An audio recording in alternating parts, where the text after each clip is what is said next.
When I was a lad, my father used to send me out to the fields each day to watch over his sheep. Hey now, there are worse jobs than sitting out in the fresh air all day. But it was boring work for a lad. I longed to be running around with my friends, playing ball, or making boyish mischief.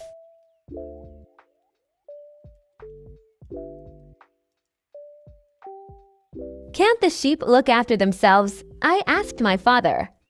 After all, they know how to bleat and munch grass, but there isn't much else that they do.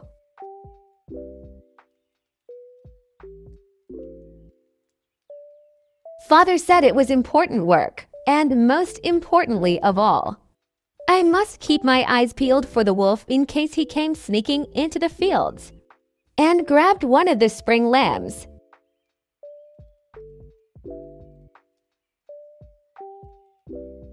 I couldn't even go to sleep. I had to sit and keep a sharp lookout. After a few weeks of this, I got so bored that I began to wish that the wolf would show up and give me something to do. Then I got thinking to myself, let's liven things up a bit.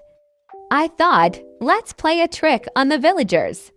So I got up and ran as fast as I could into the village, shouting at the top of my voice, "Wolf, wolf, woo wolf."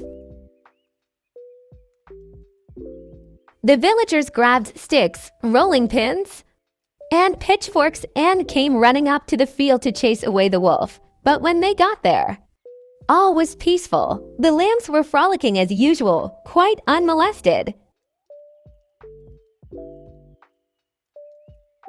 I laughed. Ha ha, fooled you all. None of the villagers laughed with me. Some of them grumbled, and the blacksmith became quite angry.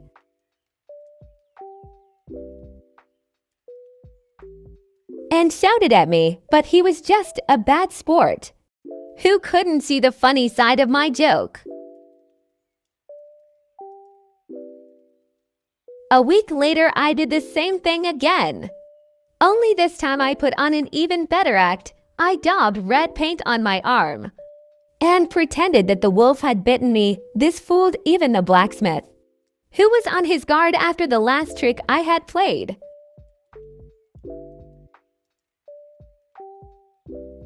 When they all arrived breathless in the field, I again called out, "Ha ha, fooled you."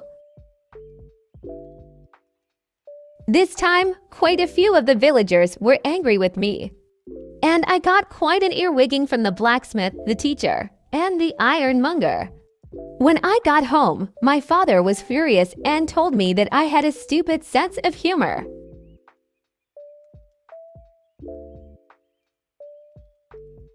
But I thought it was funny, and so did my friends.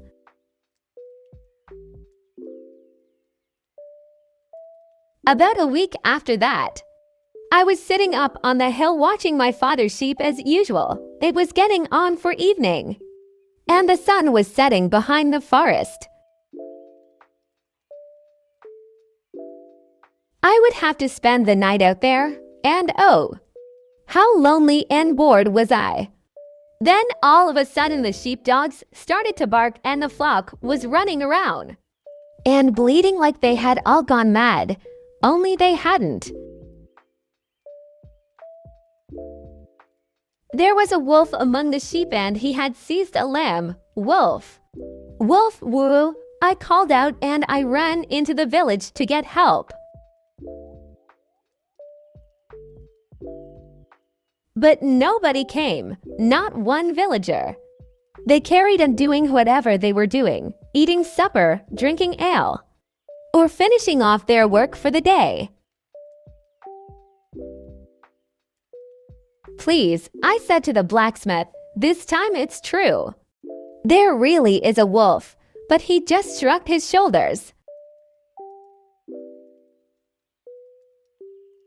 You see, nobody believes a liar, even when he's speaking the truth, and that's why you should never cry wolf, unless you really mean it.